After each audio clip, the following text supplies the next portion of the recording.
روزی تم خامخ بی اندازی بدر تجرم ہے روزی تم خامخ بی اندازی بدر تجرم جنگلی سرا دور ہزی ہم دش پی بدر تجرم جنگلی سرا دور ہزی ہم دش پی بدر تجرم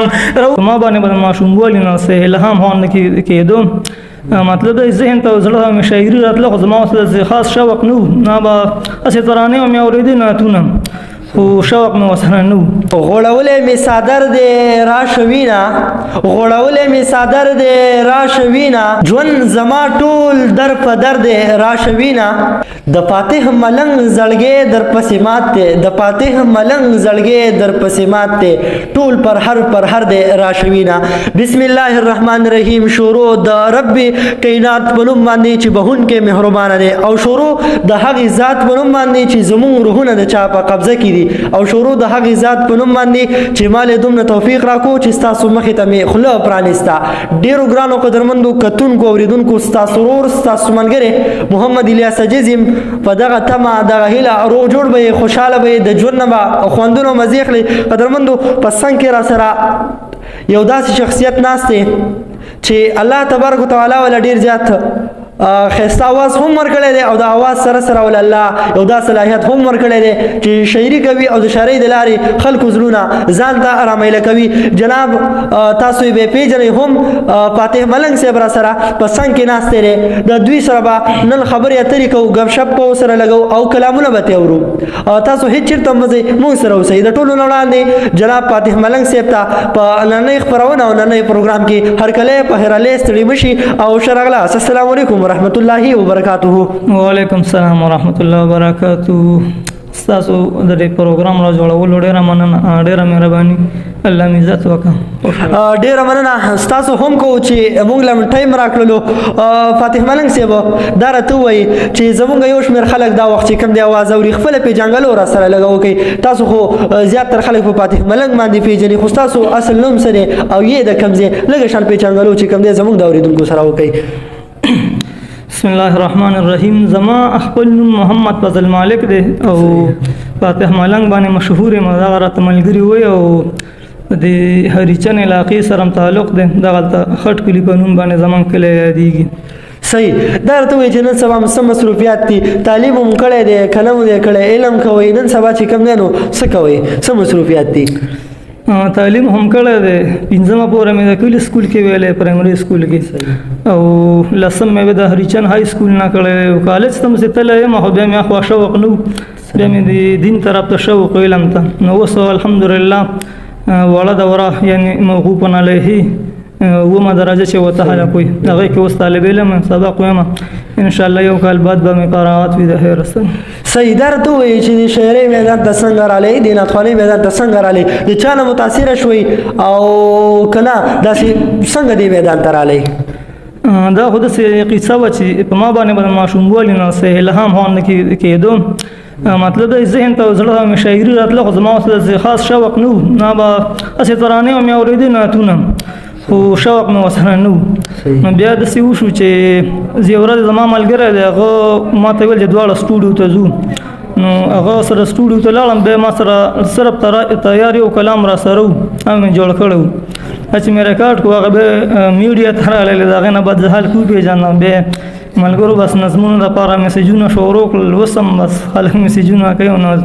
صحیح لکه مطلب دا چې څوک فرمایشي نظمونه لیکي یا نور داسې نظمونه نه هغه چې کوم تاسو لیکئ صحیح او دا راته ووایي چې لومبی هم کوم کلام لیکلی و او هغه کلام را سره لږ شان که درته یاد نو لومبی خو داسې مسله وه زما په دې تورنګزو حاجي صاحب تورنګزو مدرسه کې زما اوله وم نو هلته به د ملګرو بزمونه کول نو ملګرو په بزم کې هغه ویلي دا پردي کلامونه بیا ویلې نو ما له پردي مزه نه راکوله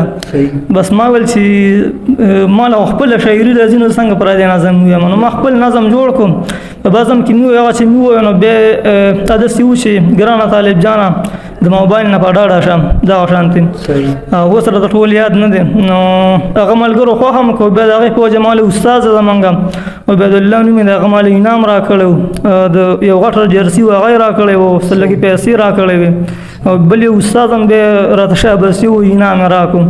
نو بس به مې د هغې نه بعد په ما کې هغه د شاعرۍ قوت ځوانېدو داسې و شوق مې ورسره پیدا شو نو اوس پکې دې حد ته راورسېدم. صحیح.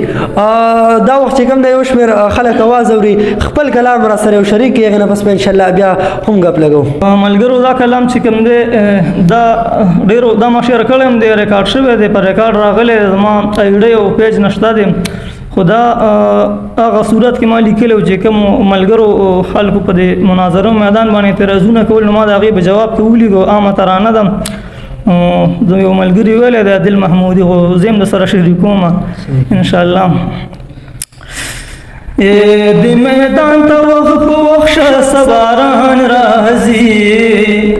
د میدان ته وخت په وخت شه سباران راځي ګران د اعتراضات دی په قرآن راځي ګران د اعتراضات دی په قرآن راځي د میدان ته وخت په وخت شه سباران راځي ګران د اعتراضات دی په قرآن راځي ګران د اعتراضات دی په قرآن راځي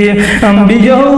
په وخت مناظرې کړې وې د کفارو سره بحث مباحثې کړې وې انبیاء وخت په وخت مناظرې کړې وې د کفارو سره بحث مباحثې کړې وې نتیجه چې کافرانو ته ایمان راځي ګران د اعتراضات د په قرآن راځي ګران د اعتراضات د په قرآن راځي د میدان ته وخت په وخت شه سواران راځي ګران د اعتراضات د په قرآن راځي ابراهیم موسی دواړو دا عمل کړی دی د حق او باطل پر حق لم یزل کړی دی ابراهیم موسی دواړو دا عمل کړی دی د حق او باطل پر حق لم یزل کړی دی د حق او باطل پر حق لم یزل کړی دی عبادت په دې زړه ته اطمینان راځي ګران د اعتراضات دی په قرآن راځي ګران د اعتراضات دی په قرآن راځي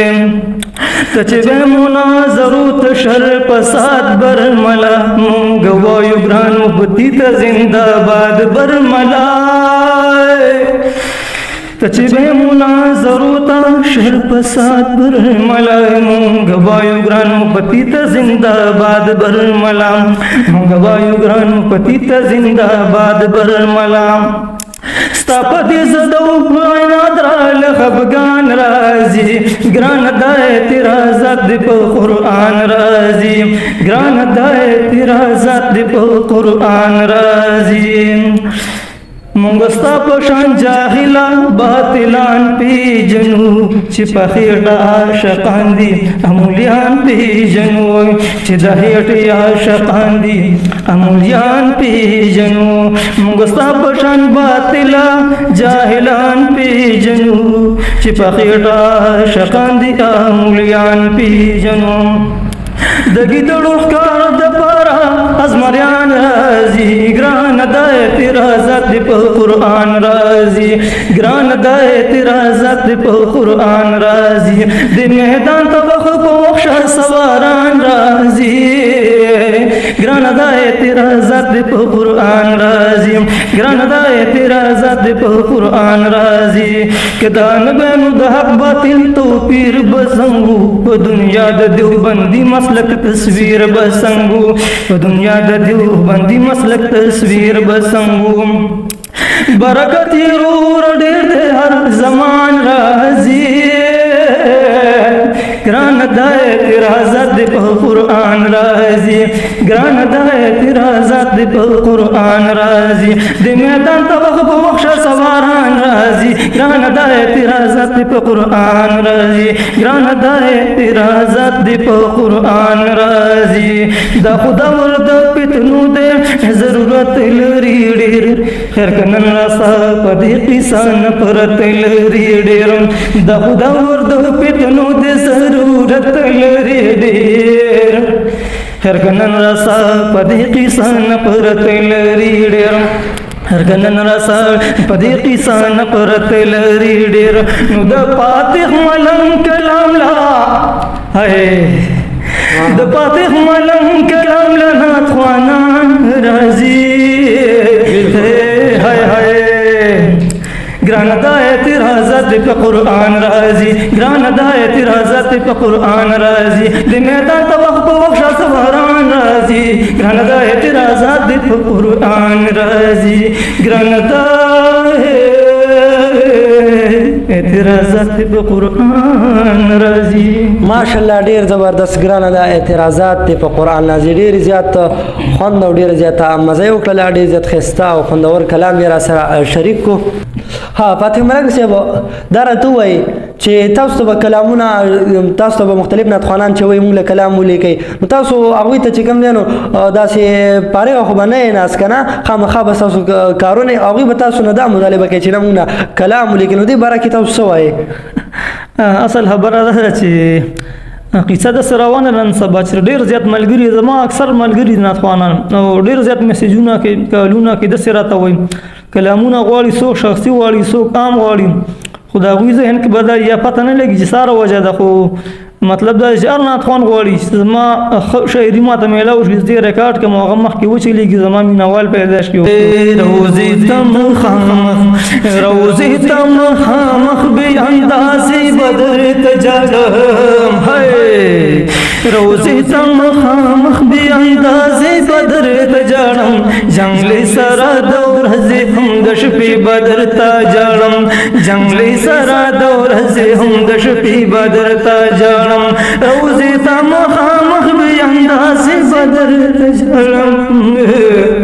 جنګلې سره د ورځې هم د شپې بدر ته جاړم جنګلې سره د ورځې هم د شپې بدر ته جاړم یک رب د شو منظورا یک بخ میرا بیدار شو یک رب د شو منظورا یک بخ میرا بیدار شو یک رب د شو منظورا یک بخ میرا بیدار شو یہ پلار له ایرپورټ تر کابه بدر ته جاړم دورځه جنگلی سره دورځه هم د شپې بدر ته جاړم جنگلی سره دورځه هم د شپې بدر ته جاړم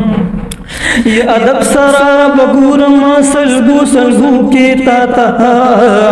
یا ادب سرا بگورم سلگو سلگو کی تاتا یا ادب سرا بگورم سلگو سلگو کی تاتا اے خلد اصحاب مقبر بدر تا جاڑم جنگلی سرا دورزی ہم دشپی بدر تا جاڑم روزی تم خامخ بی اندازی بدر تا جاڑم جنگلی سرا دورزی هم د شپې بدر ته جاړم جنگلی سره د ورځې هم د شپې بدر ته جاړم یا فاتح ملنګ رخصت چې در رخلم ډېر بغم وي فاتح ملنګ رخصت چې در رخلم ډېر بغم وي فاتح ملنګ رخصت چې در رخلم ډېر بغم وي یا د اوښکو بار روانې وي چې نه بدر ته جاړم جنگلی سره د ورځې هم د شپې بدر ته جاړم جنگلی سره د ورځې هم د شپې بدر ته جاړم جنگلی ته ورځې هم د شپې بدر ته جاړم ماشاءالله ډېر ښایسته او زبردست کلامي را سره شریک کو ګرانو قدرمنو کتونکو دوی نه به پوښتنې کوو او ستاسو مخې ته به ږدو دا راته ووایي چې دا وخت اورېدونکو ته څه میسج پیغام ورکول غواړئ اوریدونکو ته دا میسج او پیغام ورکول غواړو چې اطیعوا الله و اطیعوا الرسول نن سبا قصه داسې روانه ده چې ټول دور د فتنو دی مختلف قسمه فتنې را روانې دي په مختلفو شکلونو کې سره دین په جامه کې دي سره دنیا په جامه کې دي د دین ځان بچ کول دا ډېر زیات ګران دي نو د دین حدیث مبارک کې راځي چې کله تاسو نه نور لاره ګذر نه هتا شو تاسو بیا دغه راټینګئ قرآن او حدیث نبی علیہ السلام وایي زره دره دو شي نه پرېږدم تاسو به ګمراه نه شئ تاسو قرآن او حدیث راټینګئ نو تاسو به چې کوم نه فتنو نه بچ شئ ګمراهۍ نه به بچ شئ نو ټولو اوریدونکو کتونکو ته ټولو مینوالو ته دغه پیغام دی چې جو ناسم روان دی تېرېږي که نه نو